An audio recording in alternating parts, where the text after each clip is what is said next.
پارہ نمبر 26واں جو کل جس کا ہم نے خلاصہ پڑھا تھا، اس کے آخر میں مہمان فرشتوں کا ذکر تھا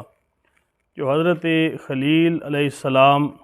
آپ کے پاس مہمان بن کے تشریف لائے تھے، تو آپ نے ان کو مہمان سمجھا، لیکن جب آپ پر یہ حقیقت کھلی اور پتہ چلا کہ یہ فرشتے ہیں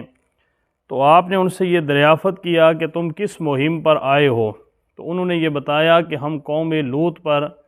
پتھروں کی بارش برسانے اور انہیں تباہ کرنے کے لیے ہمیں بھیجا گیا ہے۔ اب یہاں پر ایک چیز ذہن میں رکھیں کہ جو لوگ اس فکر میں رہتے ہیں کہ اگر حضور صلی اللہ علیہ وسلم نور تھے تو پھر آپ کھاتے پیتے چلتے پھرتے اور انسانوں کی طرح کیوں تھے؟ یہ تو ہمیں پتہ ہے کہ جو فرشتے ہیں وہ اللہ کی نوری مخلوق ہے، اور فرشتے جو ہے وہ نور سے ہی بنے ہیں۔ تو اب اللہ تعالیٰ اگر چاہے تو ان فرشتوں کو جو ہے وہ لباس بشر کے اندر بھی بھیج سکتا ہے۔ حضرت ابراہیم خلیل اللہ کے پاس جو فرشتے تشریف لے کے آئے تھے تو وہ انسانی شکل کے اندر آئے تھے، جو قوم لوط کے اوپر پتھر برسانے کے لیے آئے تھے وہ انسانی شکل کے اندر اور بشری لباس کے اندر حضرت ابراہیم کے پاس تشریف لے کر آئے تھے۔ آپ انہیں مہمان سمجھے، لیکن بعد میں جب آپ کو یہ پتہ چلا کہ یہ در حقیقت میں اللہ کی نوری مخلوق فرشتے ہیں اور یہ حضرت لوط علیہ السلام کی جو قوم ہے ان کے اوپر عذاب نازل کرنے کے لیے، پتھر برسانے کے لیے اور انہیں تباہ کرنے کے لیے ان کو بھیجا گیا ہے۔ اس سورہ زاریہ جو پارہ نمبر 26 میں تھی، اس کی جو اختتام ہے اس سورہ مبارکہ کا، اس میں اللہ تعالیٰ نے یہ فرمایا ہے کہ ہم نے انسانوں اور جنوں کو وما خلقت الجن والانس الا لیعبدون، کہ ہم نے انسان اور جن کو اس لیے پیدا فرمایا کہ وہ ہماری عبادت کریں۔ اس کے بعد سورۃ الطور ہے۔ سورہ طور جو ہے یہ مکی صورت ہے، اور اس کی پہلی آیت میں والطور کا لفظ ہے، یعنی اللہ جل شانہ نے کوہ طور کی قسم کھائی ہے۔ اسی نسبت سے اس سورہ مبارکہ کو سورہ طور کہا جاتا ہے۔ سورہ مبارکہ کے شروع میں 5 قسمیں کھا کر اللہ تعالیٰ یہ فرماتے ہیں کہ بے شک تیرے رب کا عذاب واقع ہو کر رہے گا، اسے کوئی بھی نہیں ٹال سکتا، یعنی 5 قسمیں اللہ نے اٹھائی، اور اس کے بعد جس چیز کا اللہ نے ذکر فرمایا وہ یہ ذکر فرمایا کہ اللہ کا جو عذاب ہے وہ آ کے رہے گا اور اس کو کوئی بھی نہیں ٹال سکتا۔ پھر یہاں پر یہ قرآن حکیم کی تاثیر تھی۔ قرآن حکیم جو ہے وہ اپنے اندر ایک ایسی تاثیر رکھتا ہے کہ جس کے سننے کے بعد لوگوں کے دلوں کے اوپر جو ہے وہ اس قرآن کا اثر ہونا شروع ہو جاتا ہے۔ حضرت جبیر ابن مطعم رضی اللہ تعالیٰ عنہ کا واقعہ ہے کہ آپ کفر کے زمانے میں ابھی آپ مسلمان نہیں ہوئے تھے، تو بدر کے قیدیوں کے سلسلے میں بات چیت کرنے کے لیے مدینہ منورہ جب پہنچے تو رسول اللہ صلی اللہ علیہ وسلم آپ مغرب کی نماز پڑھا رہے تھے، اور قرآن حکیم کی یہی سورہ طور جو ہے اس کی تلاوت فرما رہے تھے۔ جب آیت نمبر 7 پڑھی جس کے اندر اللہ یہ فرماتا ہے کہ بے شک تیرے رب کا عذاب واقع ہو کر رہے گا، تو حضرت جبیر رضی اللہ تعالیٰ عنہ فرماتے ہیں مجھے یوں لگا کہ میرا دل پھٹ جائے گا، چنانچہ میں نے نزول عذاب کے ڈر سے اسلام قبول کر لیا۔ پھر اسی سورہ مبارکہ کی آیت نمبر 35 اور 36 کے اندر اللہ تعالیٰ نے جو سوال فرمائے ہیں وہ یہ ہیں کہ کیا یہ کسی کے پیدا کیے بغیر ہی پیدا ہو گئے، یا انہوں نے خود ہی اپنے آپ کو پیدا کر لیا، یا انہوں نے آسمانوں اور زمینوں کو پیدا کیا ہے؟ نہیں، بلکہ یہ یقین ہی نہیں رکھتے کہ یہ آیات سن کر مجھے خیال ہوا کہ میرا دل ہوش و حواس اور میرا اڑ جائیں گے۔ اس کے بعد حضرت عمر فاروق رضی اللہ تعالیٰ عنہ کے بارے میں کہا جاتا ہے کہ آپ ایک دفعہ رات کے وقت مکہ معظمہ کی گلیوں میں طواف کر رہے تھے، ان کے جو ہے وہ رات گشت کر رہے تھے۔ آپ مسلمانوں کے گھر کے پاس سے گزرے جو نماز میں سورہ طور کی ابتدائی آیات تلاوت کرتے ہوئے جب اس آیت پر وہ پہنچے ان عذاب ربک لواقع، تو آپ گدھے سے اتر پڑے اور کافی دیر تک ایک دیوار کے ساتھ ٹیک لگا کر بیٹھے رہے۔ پھر 1 مہینے تک آپ گھر ہی میں رہے۔ لوگ آپ کی عیادت کے لیے آتے تھے مگر انہیں آپ کی بیماری کا سبب معلوم نہیں تھا، یعنی حضرت عمر فاروق رضی اللہ تعالیٰ عنہ ان کے بارے میں آپ کو یہ تو پتہ ہے کہ آپ رات کے وقت گشت فرمایا کرتے تھے اور لوگوں کے احوال جانا کرتے تھے۔ ایک رات آپ جو ہے اسی طرح گدھے کے اوپر سوار تھے، گشت کر رہے تھے کہ کسی گھر کے اندر سے قرآن پڑھنے کی آواز آ رہی تھی کہ ان عذاب ربک لواقع، کہ تمہارے رب کا عذاب ہو کر رہے گا، واقع ہو کر رہے گا۔ حضرت عمر فاروق رضی اللہ تعالیٰ عنہ اس آیت کو سن کر اتنا آپ کے اوپر خوف طاری ہوا کہ آپ گدھے سے نیچے اترے اور ایک جو دیوار تھی اس کے ساتھ آپ اس طرح ٹیک لگا کے جو ہے وہ کافی دیر تک وہاں آپ اس حالت کے اندر رہے، اور اس آیت کا خوف آپ کے اوپر اتنا زیادہ طاری ہو گیا کہ 1 مہینے تک جو ہے وہ آپ اپنے بستر پر پڑے لیٹے رہے۔ لوگ آپ کی عیادت کے لیے آتے تھے لیکن کسی کو پتہ نہیں تھا کہ آپ کو بیماری کیا ہے۔ در حقیقت میں اس آیت کا آپ کے دل کے اوپر اتنا شدید اثر ہوا کہ 1 مہینے تک جو ہے وہ آپ اس آیت کے سننے کے بعد اس آیت کی وجہ سے آپ کے اوپر جو ایک خوف طاری ہوا اس خوف کے اندر مبتلا رہے۔ ہم پورا قرآن سن لیتے ہیں اور اللہ تعالیٰ ہمارے اوپر جو ہے وہ مہینے کا تو دور کی بات ہے، مسجد کے اندر بھی اس کا اثر ہمارے اوپر نہیں رہتا۔ باہر نکل کے تو چلو اثر ختم ہو ہی جاتا ہے، لیکن مسجد کے اندر بھی قرآن پورے کا پورا بھی ہم سن لیں تو اس کا اثر ہمارے اوپر نہیں ہوتا، اس لیے کہ ہم نے قرآن حکیم کو اس طریقے سے نہ مانا ہے، نہ سمجھا ہے، نہ قرآن کی حقیقت کو ہم جان سکے ہیں۔ اس کے بعد سورۃ النجم ہے، وَالنَّجْمِ إِذَا هَوَىٰ مَا ضَلَّ صَاحِبُكُمْ وَمَا غَوَىٰ وَمَا يَنطِقُ عَنِ الْهَوَىٰ إِنْ هُوَ إِلَّا وَحْيٌ يُوحَىٰ۔ اس میں حضور نبی کریم صلی اللہ علیہ وسلم کی جو سفر معراج ہے، سفر معراج کے اندر اللہ کے نبی نے جو نشانیاں دیکھی یا جو اللہ کے نبی کو رب کائنات نے مقامات عطا فرمائے، ان مقامات کے بارے میں اس سورہ مبارکہ کے اندر اللہ تعالیٰ نے ذکر فرمایا ہے، اور اس سورہ مبارکہ کے اندر سفر معراج کو اللہ تعالیٰ نے اجمالی طور پر جو ہے وہ ذکر فرمایا ہے۔ اس کے بعد سورۃ القمر ہے۔ قمر جو ہے وہ اس کا مطلب یہ چاند ہوتا ہے، قمر چاند کو کہتے ہیں۔ اقتربت الساعۃ وانشق القمر، قیامت قریب آ پہنچی اور چاند شق ہو گیا، یعنی چاند 2 ٹکڑے ہو گیا۔ اسی معجزہ کی نسبت سے اس سورہ مبارکہ کا نام سورہ قمر رکھا گیا ہے۔ اس سورہ مبارکہ میں وعدے بھی ہیں، وعیدیں بھی ہیں، مومنوں کے لیے بشارتیں بھی ہیں اور کفار کے لیے ڈراوے بھی ہیں، مواعظ بھی ہیں اور عبرتیں بھی ہیں، نبوت و رسالت کا ذکر بھی ہے، بعثت و نشور کا ذکر بھی ہے، قضاء اور قدر جیسے بنیادی عقائد جو ہے وہ اس سورہ مبارکہ سورۃ القمر کے اندر اللہ نے ذکر فرمائے ہیں۔ یہاں اللہ تعالیٰ جن تباہ شدہ اقوام کا اللہ نے ذکر فرمایا ہے، ان کی تباہی کا قصہ بیان کرنے کے بعد عام طور پر یہ سوال بار بار کیا ہے کہ بتاؤ میرا عذاب اور میرے ڈرانے والی باتیں کیسی رہیں، اور اس سوال کے متصل بعد یہ اطلاع دی کہ اور بے شک ہم نے قرآن کو سمجھنے کے لیے آسان کر دیا ہے، پس کیا کوئی نصیحت حاصل کرنے والا ہے۔ یہ قرآن بہت آسان ہے، جو انسان اس قرآن کو سمجھنا چاہتا ہے، اس قرآن کی طرف آنا چاہتا ہے تو یہ بہت زیادہ آسان ہے۔ اللہ نے اس کو اس لیے آسان فرما دیا کہ ہر بندہ اس سے ہدایت حاصل کر سکے۔ قرآن کے آسان ہونے کا مطلب کیا ہے کہ قرآن آسان جو ہے اس کو پڑھنا آسان ہے۔ آپ خود اندازہ کریں، ان پڑھ لوگ ہوتے ہیں جو بالکل اسکول میں گئے ہی نہیں ہوتے، اور ہوتے بھی وہ اجمی ہیں، ان کو صحیح اردو بھی بولنا نہیں آتی، بالکل دیہاتی لوگ ہوتے ہیں، بہت ساری عورتیں ایسی ہوتی ہیں بالکل ان پڑھ ہوتی ہیں، لیکن الحمدللہ وہ قرآن جو ہے وہ پڑھ لیتی ہیں، لیکن قرآن عربی زبان کے اندر ہے، وہ اردو نہیں پڑھ سکتی۔ اگر اپنی بعض پشتو بولنے والی ہوتی ہیں وہ اپنی پشتو زبان نہیں پڑھ سکتی، بعض لوگ جو پنجابی ہوتے ہیں وہ اپنی پنجابی زبان نہیں پڑھ سکتے، لیکن عورتیں ایسی بھی ہوتی ہیں، مرد ایسے بھی ہوتے ہیں جو بالکل ان پڑھ ہوتے ہیں لیکن وہ قرآن حکیم کو پڑھ لیتے اور قرآن کی تلاوت کر لیتے۔ یہ اللہ نے ہمارے لیے قرآن کو آسان بنایا ہے، ورنہ عربی زبان کہاں اور ہم کہاں اور قرآن کہاں۔ اللہ نے اس کو آسان بنایا ہے پڑھنے کے لیے، حفظ کرنا آسان ہے۔ آپ دیکھیں بچے، آپ مدرسوں کے اندر جو بچہ سکول میں نہیں پڑھتا اس کو گھر والے تنگ آ کے مدرسے میں چھوڑ دیتے ہیں، پھر اللہ تعالیٰ اس پہ اتنا کرم فرماتا ہے کہ 2 سال کے اندر وہ یہ پورا قرآن جو ہے وہ اپنے سینے کے اندر حفظ کر لیتا ہے۔ آپ خود اندازہ کریں، جو بچہ کتاب کے 2 صفحے زبانی یاد نہیں کر سکتا، انگریزی کے، اردو کے یا اور، اللہ تعالیٰ نے قرآن کو کتنا اس کے لیے آسان بنایا ہے کہ وہ پورے قرآن کو زبانی یاد کر لیتا ہے۔ کتنے لوگ ایسے ہوتے ہیں جو بالکل نابینے ہوتے ہیں، پیدائشی نابینے ہوتے ہیں، جن کو پتہ ہی نہیں ہوتا کتاب کیا چیز ہوتی ہے، الفاظ کیا چیز ہوتے ہیں، قلم کیا ہوتا ہے، انہیں بالکل کسی چیز کی خبر نہیں ہوتی، اس لیے کہ وہ پیدائشی نابینے ہوتے ہیں، ان کو دکھائی نہیں دیتا، لیکن ان کو بھی مدرسے کے اندر جب چھوڑا جاتا ہے تو 2-3 سال کے اندر الحمدللہ وہ بھی حافظ قرآن بن جاتے ہیں۔ یہ قرآن کا معجزہ ہے، کتنی بڑی کتاب ہے قرآن،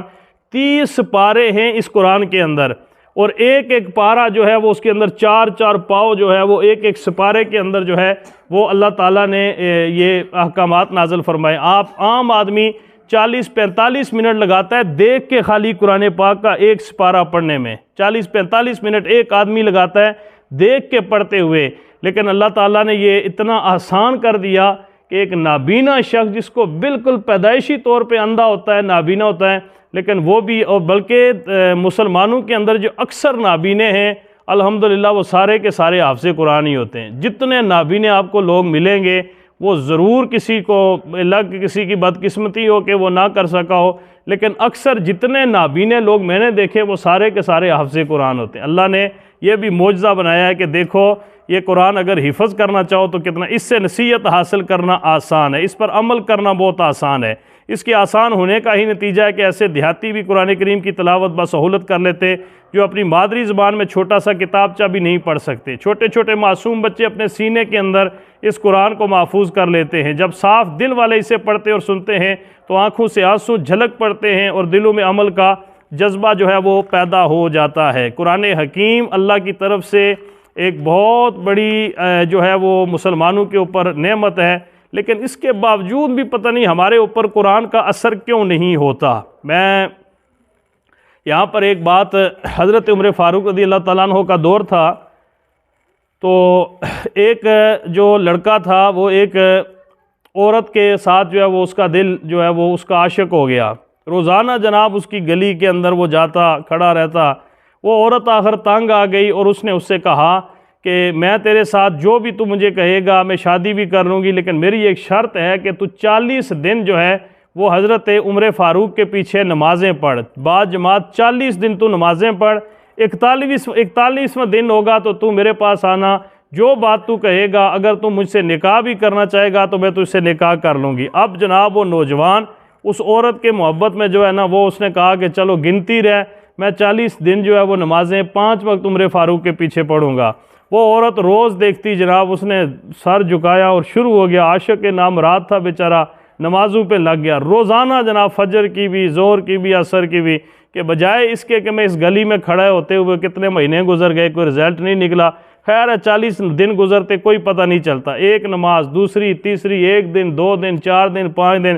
اب وہ عورت روز دیکھے کہ یار یہ تو بہت ٹاپ کلاس کا رن مرید بنے گا، اس لیے کہ میں نے اس کو کہا ہے کہ 40 دن تو نمازیں پڑھ، اور یہ بالکل نمازیں شروع کر گیا، تو بندہ تو ٹھیک ہے بہرحال میرے لیے۔ اس کا جو ہے نا وہ اس لڑکے کے ساتھ اس عورت کو محبت ہو گئی۔ اب وہ روزانہ اس کو دیکھے کہ جا رہا ہے ظہر کی پڑھنے بھی، عصر کی بھی، مغرب کی بھی، عشاء کی بھی، ساری نمازیں جماعت کے ساتھ تکبیر اولیٰ کے ساتھ پڑھتا ہے۔ اب وہ عورت جو ہے نا وہ اس لڑکے کے ساتھ ہے، اس عورت کی محبت ہو گئی۔ 40 دن اس عورت نے گن گن کے گزارے کہ 40 دن پورے ہوں اور میں اس لڑکے کے ساتھ جو ہے وہ شادی کروں۔ 40 دن جب پورے ہو گئے، وہ لڑکا گلی سے گزر رہا تھا، اس نے اس عورت کے گھر کی طرف مڑ کے دیکھا بھی نہیں۔ اب وہ عورت بڑی پریشان، اس نے پیچھے سے آواز دی، اس لڑکے نے جواب دیا،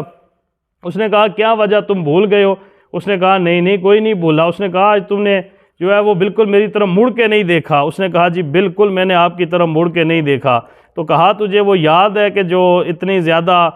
میری محبت تیرے دل کے اندر تھی کہ تو جان دینے کے لیے بھی تیار تھا؟ اس نے آگے سے ایک ہی جواب دیا کہ اب عمر کے پیچھے میں نے اللہ کا قرآن سنا ہے، اس قرآن نے ہر ایک کی محبت کو دل سے نکال کے صرف ایک اللہ کی محبت میرے دل میں پیدا کر دی ہے۔ اب تو جو مرضی کر، میں نے تیری طرف دیکھنا دور کی بات ہے، میں تو تیری بات سننا بھی گوارا نہیں کرتا، اس لیے کہ عمر کے پیچھے میں نے جو 40 دن نمازیں پڑھی ہیں، اللہ نے اتنا کرم فرمایا کہ قرآن نے میرے دل سے ہر ایک کی محبت کو نکال کے صرف اللہ کی محبت کو پیدا کر دیا۔ سبحان اللہ۔ اس لڑکے کے لیے، اپنے لیے پورا قرآن پڑھ کے بھی جس جگہ نہیں کھوتی اتھے ہی کھلوتی، یعنی پورا قرآن الف لام سے ہم شروع کرتے ہیں والناس تک پڑھ کے ہمارے اندر اتنی تبدیلی بھی نہیں آتی۔ کوئی خوش قسمت ہو جو کہے یار میں نے قرآن پڑھا ہے، اوئے ہوئے مزہ ہی آ گیا ہے۔ میں آج 27واں سپارہ آپ کو ترجمہ پڑھا رہا ہوں، 27ویں سپارے کا۔ مزہ تو تب ہو کہ کوئی بندہ روتا روتا میرے پاس آئے، مفتی صاحب آج رات پوری مجھے آنکھ نہیں لگی، آپ نے جو ترجمہ پڑھایا ہے نا، پوری رات روتا رہا۔ لیکن کہاں آئے عمر پڑھانے والا، اور سننے والے وہ لوگ بھی چلے گئے، سنانے والے بھی چلے گئے۔ نہ وہ عشق میں رہی گرمیاں، نہ وہ حسن میں رہی شوخیاں، نہ وہ غزنوی میں تڑپ رہی، نہ وہ خم ہے زلف ایاز میں۔ بہرحال یہ بات کرنے کا مقصد یہ تھا کہ قرآن برکت ہی برکت ہے اس کے لیے جو قرآن کو کتاب مبین سمجھتا ہے۔ اگر ہم آج بھی اس قرآن کو جو ہے نا وہ اپنے لیے خیر کا ذریعہ سمجھیں گے تو یقین جانے یہ بہت بڑا انسان کو کمال دیتا ہے۔ اگر پیناڈال کی گولی انسان کی جسم کی تھکاوٹ کو، بیماری کو، بخار کو ختم کر سکتی ہے تو یہ اللہ کا قرآن ہے، یہ تو انسان کی ساری روحانی بیماریوں کو ختم کر سکتا ہے۔ اس کے بعد سورہ رحمان ہے۔ سورہ رحمان کے اندر اللہ تعالیٰ نے جو ہے وہ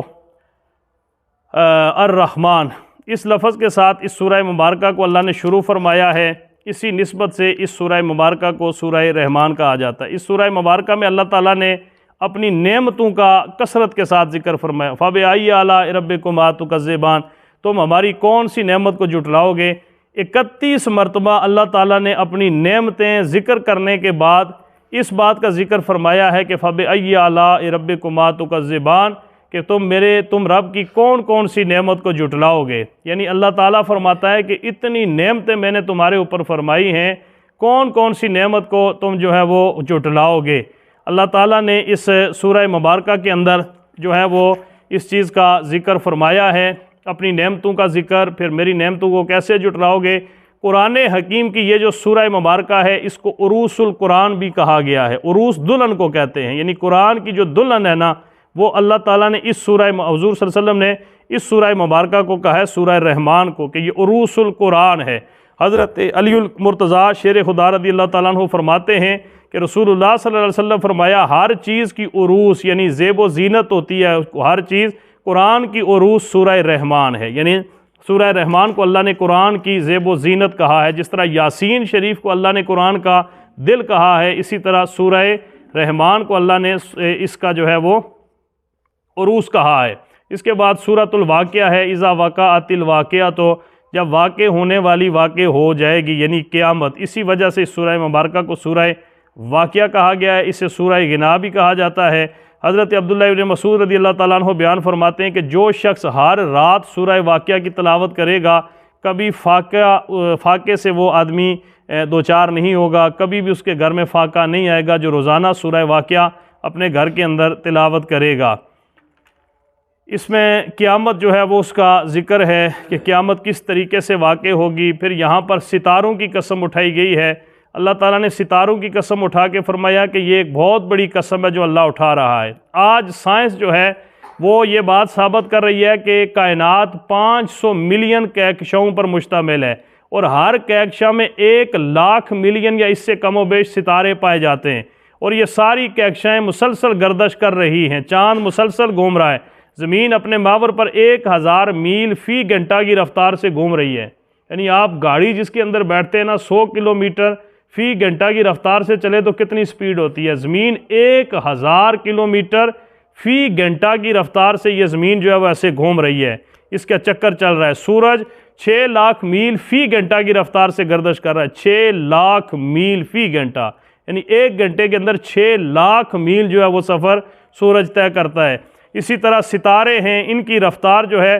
وہ 8 میل فی سیکنڈ ہے، کسی کی 33 میل فی سیکنڈ ہے، کسی کی 84 میل فی سیکنڈ ہے۔ اگر یہ سیارے آپس میں ٹکرا جائیں تو تمام نظام عالم درم برم ہو جائے۔ اگر ان سیاروں کی رفتار میں فرق آ جائے تو ہمارے دن اور رات اور موسم تک بدل جائیں۔ یعنی اتنی رفتار سے یہ ساری چیزیں چل رہی ہیں، اگر ذرا سا بھی ان کے آپس میں ٹکراؤ ہو جائے تو سمجھے کہ قیامت، تو قیامت اسی دن آئے گی جب اللہ پھر ان کو جو ہے نا وہ اذا السماء انفطرت، آسمان پھٹ جائے گا،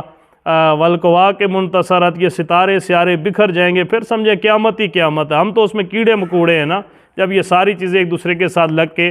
پھٹنا شروع ہو جائیں گی۔ اس کے بعد سورہ حدید ہے، وَأَنزَلْنَا الْحَدِيدَ فِيهِ بَأْسٌ شَدِيدٌ، لوہے کا ذکر ہے، اللہ تعالیٰ نے لوہے کا ذکر فرمایا ہے، اسی وجہ سے اس سورہ مبارکہ کو سورہ حدید کہا گیا ہے۔ سورہ حدید کے اندر اللہ تعالیٰ نے 3 مضمون جو ہے وہ بیان فرمائے ہیں۔ پہلے مضمون کے اندر اللہ نے کائنات کے بارے میں بیان فرمایا ہے کہ کائنات کا خالق اللہ تعالیٰ ہی ہے۔ دوسرا جو مضمون ہے اس میں اللہ اور اللہ کے رسول پر ایمان لانے اور دین کی سربلندی کے لیے اپنا مال اور جان خرچ کرنے کا حکم ہے۔ اور تیسرے مضمون کے اندر دنیا کی زندگی کے بارے میں اللہ فرماتا ہے کہ انسان کے سامنے دنیا کی زندگی کی حقیقت کیا ہے۔ فرمایا کہ ظاہری زیب و زینت سے دھوکہ نہ کھایا جائے، سمجھایا گیا کہ دیکھو یہ دنیا ایک دھوکہ ہے، یہ کھیل تماشا ہے، ایک نہ ایک دن یہ ختم ہو جائے گی اور سب کچھ تمہاری آنکھوں سے اوجھل ہو جائے گا، لہٰذا اس عارضی دنیا کے اندر لگ کے اپنی ہمیشہ کی زندگی یعنی آخرت کو برباد نہ کرو اور